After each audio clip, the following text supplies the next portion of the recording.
Hello everybody.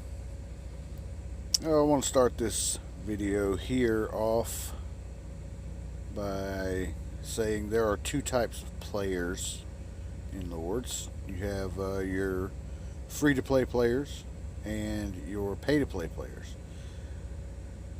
That being said, your account is important, and if you are like me and have put a little bit of money into your account, then that's your time and that's your money that you've invested into this thing.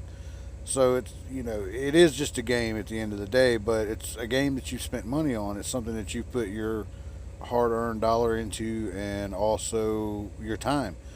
So you want to protect that, right? Okay. Most of the people in USA already know all of this stuff, but this is really for guys that are just starting out, and a lot of you in US3, US4 who aren't quite keen to all these things just yet. And what we're going to cover here is basically how to keep your troops safe, keep your leader safe, minimize damage that you take to yourself, protect your account, and just what to do when you end up exceeding your shelter capacity. Because everyone knows about the shelter. Alright, let's get started. Alright, so the one thing everybody knows is this little cave up here with the Z's on it. Everybody knows what this is. It's the shelter. You put your guys in there for 1, 4, 8, or 12 hours. You send your leader. This is how you keep things safe. Basically, this is going to help you. Like, if you see here, my capacity is 206K. I'm not going to exceed that for a good little while now. But I can show you at lower levels, when you can't fit as much into your shelter, ways to keep your troops safe and your leader. And we'll do that now. Now, here's the thing. Look around your hive, and you should always see at least one person there with a shield. If there is a person with a shield, then you PM that person. You just drop them a message, say, hey, how long are you gonna be shielded for? Or you just do this here. Well, obviously it's not going to work there because they've already garrisoned. Let's go here. See, I can send all my troops to this person with a shield. Not a problem there. Can also send reinforcements. Can reinforce up to 87,500. Whatever their embassy capacity is what the amount of troops that you can send to them to reinforce. And that'll protect your troops if they have a bubble and they don't get hit. In the case that they do get hit, it actually will help them out to possibly keep from being burnt. So that's a win-win on that one. Alright, going back in here. We all know how to use the shelter, obviously. So what do we do when we outgrow our shelter capacity? That's really the important thing here. Okay, so let's just take, for instance, that I can only fit these guys in the shelter. Okay, I can fit these 49K in the shelter. I'm going to go ahead and shelter these guys for 12 hours. Alright, now I still have 41,000 troops out, so if I get attacked, I'm going to lose a lot of might because they're going to kill off a lot of my troops. Now, a lot of people like to take the risk. I could fit 120K in my infirmary, so I could leave those out, and if I get attacked, they'll all go there. I got enough beds to cover them. But if you don't want to take that time to heal all those troops, because whenever you go to heal these guys, you see these resources down here. If you haven't been attacked and haven't had to heal troops yet, then you're not keen to the idea of what this takes. If you're working with T3 troops, even T2s, they take massive amounts of resources to heal troops. So 41,000, we're looking at a lot of healing time and a lot of resources to heal. So you don't really want to let these troops right here, the 41K, go out. Now, I know a lot of you have probably noticed this, and why do they have so many rallies going? Well, this is how you keep your troops safe. Now, there are two rules in starting a rally. You can either rally a non-gilded level 17 plus castle, or it has to be in a guild, a castle of any level. Now, a lot of people have farm accounts or alternate accounts that they use, and they will start a rally against that account, such as this guy here, Stress 360E.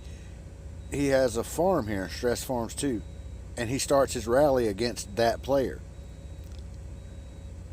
which is his alt account. So let's show you how to do this. And these are called ghost rallies because they're not real rallies. You're not really trying to do anything. You're just hiding troops, because once these troops are inside your battle hall getting ready for the rally, or inside the embassy, they can't be touched. Even if you're attacked, they can't be touched. So we're going to go out to the world map, and we're just going to kind of look around. Doesn't matter how far away it is, doesn't matter how close it is. It can be anywhere. There may be a rally target already on this guy, so we're gonna give this a shot here. Okay. So we're gonna rally attack him. You don't want to do a 5-minute rally, because I mean, honestly, you're trying to just hide troops while you go to sleep, or you're going offline for a while, so 5 minutes doesn't help. So just do an 8-hour rally. Now I put these other 41,000 troops there. Boom. Rally initiated. Now, you look. Boss Hammer, Darth Hero. These guys are safe. These 41,000 troops are safe for 8 hours. They cannot be touched. Now, the best way to do this is basically to set an alarm on your phone or the device that you use for 8 hours after you start this rally, and do this right before you go offline. And that way, you got everybody in a ghost rally, everybody else is in the shelter. So we go back and we look at my turf here. I've got no shield. I got no troops out. There's 0. So if someone attacks me, all they're getting is this banged up wall that I have and all of my traps. They're going to eat all 95k of these traps. A lot of those will get destroyed, and they'll probably break my wall, but I don't lose troops. I can repair my traps. I can rebuild more for the ones that are destroyed. And I don't have to worry about a thing, because all my troops are safe. Shelter is by far the best option because of the fact that you do this for 12 hours rather than 8. But, as explained before, if you outgrow your shelter and you can't fit them all in there, well, then you got to find somewhere else to put them. Alright, let's go ahead and just cancel this rally real quick. Yes, we're going to cancel that rally. Now I have all those 41,000 troops back. Now, another thing you can do, this is one that I don't recommend unless you absolutely have no other option to do, but it is effective. You can come over here to an unoccupied tile, if I can actually click on the damn thing. You come over here to an unoccupied tile, occupy. Now I can send all 41,000 of these troops, and they will go to this tile here, and they will make a camp, much like you see right here.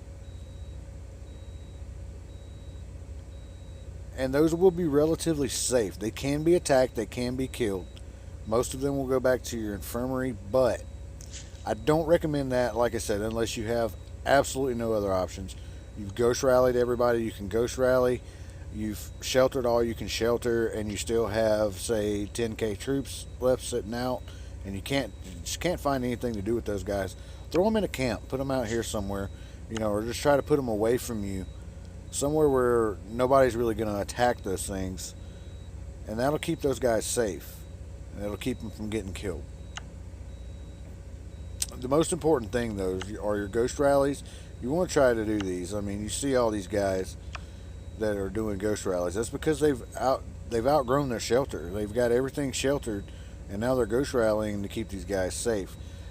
So that's basically how you protect your turf and protect your account, because this is your hard-earned time and money that you've been putting into this. So you want to try and keep as much of it intact as you can.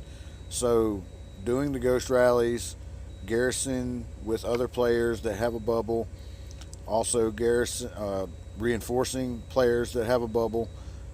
Those are the best ways to do it after you've outgrown your shelter. Until you outgrow your shelter, though, you don't have to worry about doing any of those others. But those all work. Obviously you can go in here and you can just shield up yourself. But if the shield runs out and you're not sheltered, those troops are exposed. So, rule of thumb is when you're shielding, you still want to shelter before you go offline, even with the shield, because if you can't get back online before your shield runs out and your troops are exposed, if you get hit, you're done for. So you definitely want to try and protect that best way you can as possible. Another thing here is, let's say there's a guy sitting, say Baby Pyro right here. He's launching an attack at me. Oh no, what do I do? Okay, well, I've got everything sheltered. What's not sheltered is in a ghost rally. There's no troops out, none of that. But oh my, look at all these resources I got. I don't want him to take those. So what I do is I send my resources here to this guy. He's got a shield. They can't hit him and take the resources. Now, in doing this, you have to be able to trust people in your guild. If you don't have trust in your guild, you have no guild. So you have to be able to trust that this guy right here is going to send all these resources back when you need them, or when his shield drops. And you would do the same for him, as in you would take on his resources if he's being attacked, and you would give them back once the attack is over. So just, a guy pops in right here next to me, and he decides, hey, Samara decided to port out. I'm going to port in right here where Samara 163 is, and I'm going to attack Boss Hammer. Guess what? Boss Hammer's sending his resources, everything he's got, to this guy right here with the shield to keep his resources safe. And this is how you keep your account safe. You've got all your troops put up where they can't be touched. You've got your leader put up where it can't be taken. And you've sent off all your resources. So when these guys hit you, they're not getting anything. They're not going to get anything from you. All they're going to get is a bunch of dead troops from splatting against your wall and your traps. So I hope this was helpful, and I hope everybody understands yet again with everything. If there's any questions, comments, or anything that you think we need to cover more in depth, just let us know in the comments, and either myself or one of the other administrators of this channel will do a video, or we'll answer questions to the best of our ability. Thanks for watching, guys.